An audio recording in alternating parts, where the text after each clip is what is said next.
மற்றுமோர் அண்மை செய்தி. குற்றால அருவிகளில் குளிக்க வனத்துறை தற்போது அனுமதி வழங்கியுள்ளதாக அண்மை செய்தி வெளியாகியுள்ளது.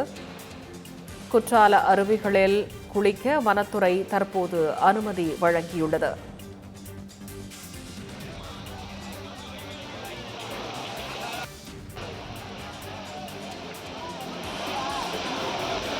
குற்றால அருவிகளில் குளிக்க அனுமதி வழங்கப்பட்டுள்ளதாக அண்மை செய்தி வெளியாகியுள்ளது. ஒரு வாரமாக விதிக்கப்பட்ட தடை நீக்கப்பட்டதால் சுற்றுலா பயணிகள் மற்றும் ஐயப்ப பக்தர்கள் மகிழ்ச்சியடைந்துள்ளனர். வெள்ளப்பெருக்கு குறைந்து நீர்வரத்து சீரானதால் அருவியில் குளிக்க அனுமதி வழங்கப்பட்டுள்ளதாக தற்போது அண்மை செய்தி வெளியாகியுள்ளது. குற்றால அருவிகளில் ஒரு வாரத்திற்கு பிறகு சுற்றுலா பயணிகள் குளிக்க வனத்துறை அனுமதி அளித்துள்ளது.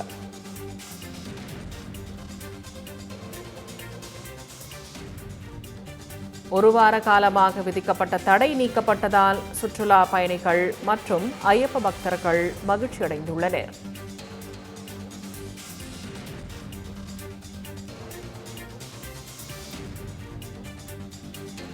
இது தொடர்பான கூடுதல் விவரங்களுடன் செய்தியாளர் சிவகுருநாதன் இணைப்பில் இருக்கிறார்.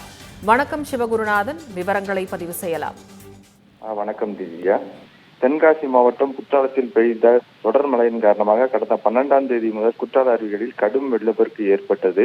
இதைத் தொடர்ந்து பாதுகாப்பு கருதி அனைத்து அருவியிலுமே குளிக்க தடை விதிக்கப்பட்டிருந்தது. 4 நாட்களுக்கு பிறகு வெள்ளப்பெருக்கு குறைந்ததால் 5 அருவி மற்றும் புலி அருவியில் மட்டுமே பொதுமக்கள் குளிக்க அனுமதிக்கப்பட்டிருந்தது. வெள்ளப்பெருக்கில் ஏற்பட்ட சேதம் காரணமாக அருவிக்கரையில் சீரமைக்க வேண்டியிருந்ததால் பழைய குற்றாலம், மெயின் அருவியை ஆகிய பகுதிகளிலிருந்து தொடர்ந்து தடை நீடிக்கப்பட்டு வந்தது. இந்த நிலையில் நேற்று இரவு தென்காசி மாவட்ட ஆட்சியர் மற்றும் எஸ்பி ஆகியோர் குற்றாலம் மெயின் அருவிக்கரையில் ஆய்வு மேற்கொண்டனர். பின்னர் நேற்று இரவு 9:30 மணி அளவில் பொதுமக்கள் குளிக்க அனுமதி வழங்கப்பட்டது. அருவிக்கரையில் இன்னும் சீரமைப்பு பணிகள் வேண்டி இருப்பதால் பாதுகாப்பு கருதி ஒரு பகுதியில் மட்டுமே பக்தர்கள் குளிக்க அனுமதிக்கப்பட்டது. பழைய குற்றால பகுதியில் அருவிக்கரை சீரமைக்கும் பணி தொடர்ந்து நடைபெறுவதால் அங்கு குளிக்க தடை நீடிக்கப்பட்டுள்ளது. குற்றால அருவியில் குளிக்க வைக்கப்பட்டிருந்த தடை நீடிக்கப்பட்டதால் ஐயப்பா பக்தர்கள் அதிகரிப்பாலும் குற்றாலத்தில் உள்ள விவசாயிகள் மிகுந்த மகிழ்ச்சி அடைந்துள்ளனர். திவ்யா, விவரங்களுக்கு நன்றி சிவகுருநாதன்.